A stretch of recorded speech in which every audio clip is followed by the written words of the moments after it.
పల్నాడు జిల్లా నరసరావుపేట స్థానిక కలెక్టరేట్ కార్యాలయంలో పల్నాడు జిల్లా కలెక్టర్ పి అరుణ్బాబు మరియు పల్నాడు జిల్లా ఎస్పీ శ్రీనివాసరావు విలేకరుల సమావేశం నిర్వహించారు. అందులో భాగంగా వారు మాట్లాడుతూ రాష్ట్ర ప్రభుత్వం ఉచిత ఇసుక పాలసీని ఎంతో ప్రతిష్టాత్మకంగా అమలు చేయబోతోంది. ఇందులో భాగంగా ఇసుకను ఉచితంగాను ట్రాన్స్పోర్టేషన్ మాత్రమే ఛార్జీ వేయడం జరుగుతుంది. దీనిని ఎవరైనా అతిక్రమిస్తే వారిపై కఠిన చర్యలు తీసుకోబడును. ఉచిత ఇసుక పాలసీని అన్ని రకాలుగా పారదర్శకంగా ఇసుక సామాన్య మానవుడికి అందించే విధంగా ముందుకు తీసుకుని వెళ్లే ప్రయత్నం ప్రభుత్వం చేస్తుంది.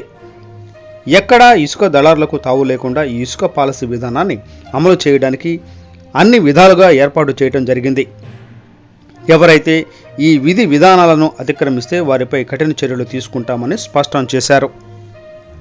ఈ బుకింగ్ టైమింగ్స్ అని వాళ్ళకి ఇచ్చిన స్లాట్ని గమనించమని, అట్లాగే వెహికల్స్ని కూడా ప్రాపర్ లైన్లో వాళ్ళు వస్తే అందరికీ కూడా సక్రమంగా శాండ్ అందుతుంది కాబట్టి అదేవిధంగా రమ్మని చెప్తున్నాము.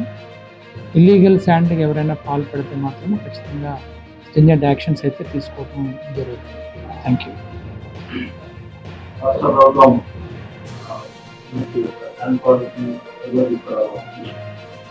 ప్రస్తుతానికైతే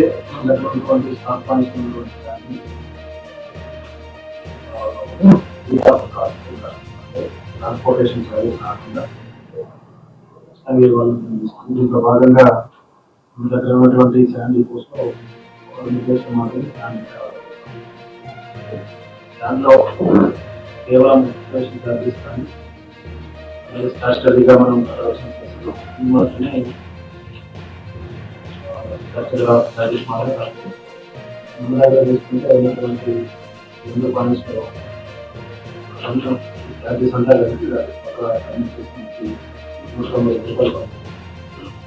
దీంతో పాటు ట్రాన్స్పోర్టేషన్ చార్జెస్ అనేది కస్టమర్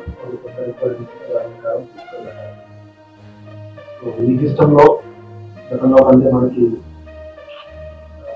తక్కువకి జరుగుతుంది. అలాగే దీని మీద ప్రతి ఒక్కరి కూడా చార్జెస్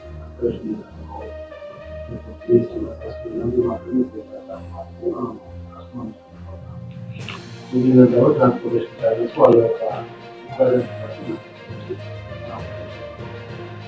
దీంట్లో 2 పాయింట్లు అందరికీ మీ ద్వారా తెలియజేస్తే శాండీ పోస్ట్ దగ్గర పద్ధతి ప్రకారం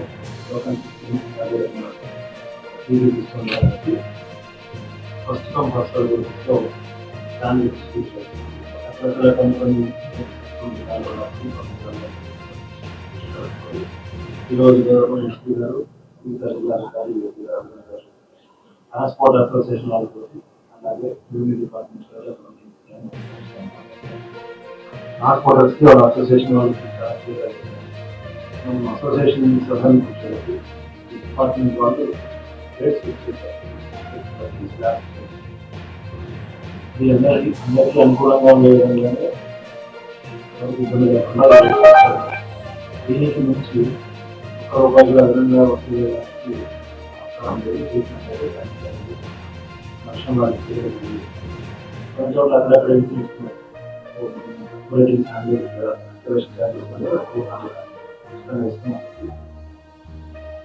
ట్రాన్స్పోర్టేషన్ వల్ల ఏం జరిగిపోతుంది కూడా పబ్లిక్ నుంచి వస్తున్నటువంటి ఫీడ్బ్యాక్ దాని దృష్టిలో పెట్టుకొని ట్రాన్స్పోర్టేషన్ డిపార్ట్మెంట్ వాళ్ళు దానికి దీంతో పాటు ఎవరైనా కూడా స్థానం తీసుకోవడానికి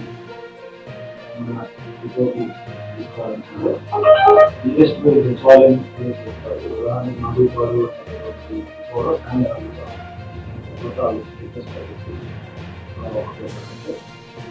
అక్కడ వాళ్ళకి స్థానం తీసుకోవాలంటే సచివాలయం ఉంటుంది.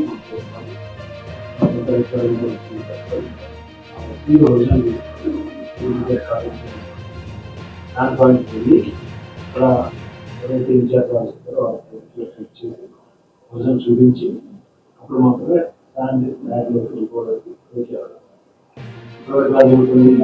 ఇండియా వచ్చేసి ఇక్కడే బుక్ చేసుకోవడం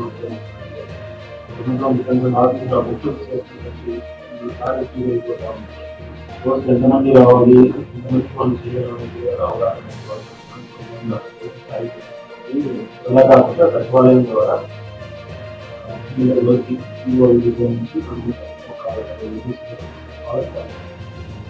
వాళ్ళకు సచివాలయం లారీలు వెళ్ళి వేసుకొని నడుచుకుంటారు చేసుకొని వీటితో పాటు రిపోర్ట్ కావాలి. రిపోర్ట్ అక్కడ రేపటి నుంచి మనం ఎవరైతే బుక్ చేసుకోకుండా రావాలని చెప్తున్నారు వాళ్ళు ఎలా బుక్ చేసుకొని రసీదు పట్టుకొని వచ్చిన వారిని పోలింగ్ దగ్గర కూడా కొన్ని అవకతవకలు ఉంటాయని అక్కడ ఇప్పుడు వాడుతుంది ఇచ్చినటువంటి టన్నేజ్ ప్రకారం మాత్రమే బుక్ చేసుకుంటారు. సేవ చెకింగ్ ఉంటుంది. దానిపైన దగ్గర ఆగుతుంది. రసీదు బుక్ చేస్తున్నారు అది లోడింగ్ చేయడం కాబట్టి ఇక్కడ ఏంటంటే మార్నింగ్ సచివాలయం బుక్ చేసుకుంటే దేవస్థానం 5 గంటలకి నేను బుక్ చేస్తే 11:30 వరకు ఎలా చేస్తాం అందుకే రావాలంటే ఎలా చేస్తాం కానీ పొద్దునే బుక్ చేసుకొని చేశాము. వాళ్ళు పాజిటివ్ గా చెప్తున్నారు. ట్రాన్స్పోర్టేషన్ కాస్ట్ వల్లే మనకి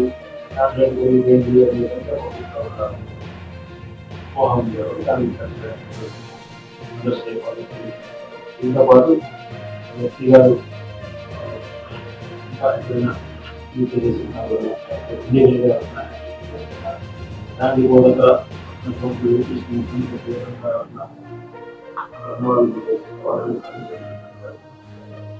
దీనికి సంబంధించి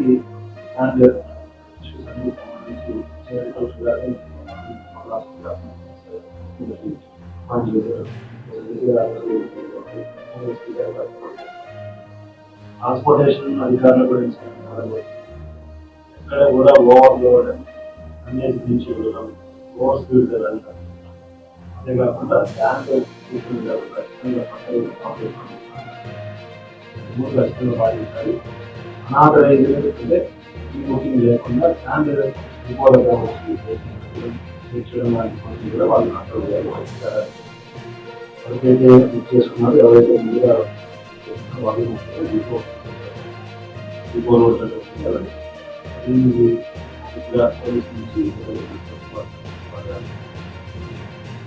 మన దగ్గర ఇప్పటి వరకు కొంత 2 టన్నులు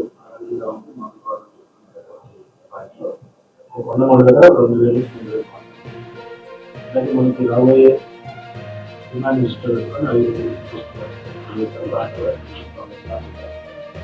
5 మీ ద్వారా ఎక్కడ కూడా మనకి షార్టేజ్ కానీ అందరికీ అవసరం.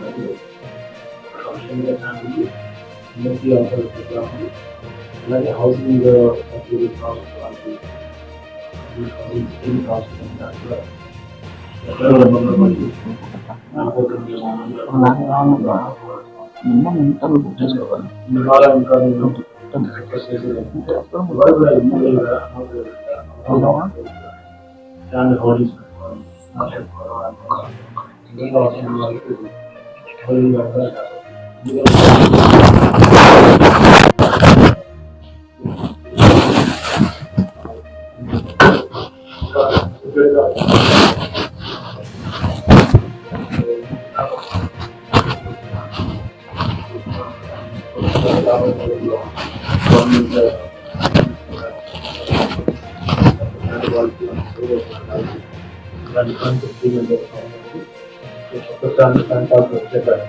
మొత్తం ఆన్లైన్ విధానం ద్వారా ఉంటుంది. అవన్నీ మీకు కొత్త ప్యాన్ కార్డ్ ఇటువంటి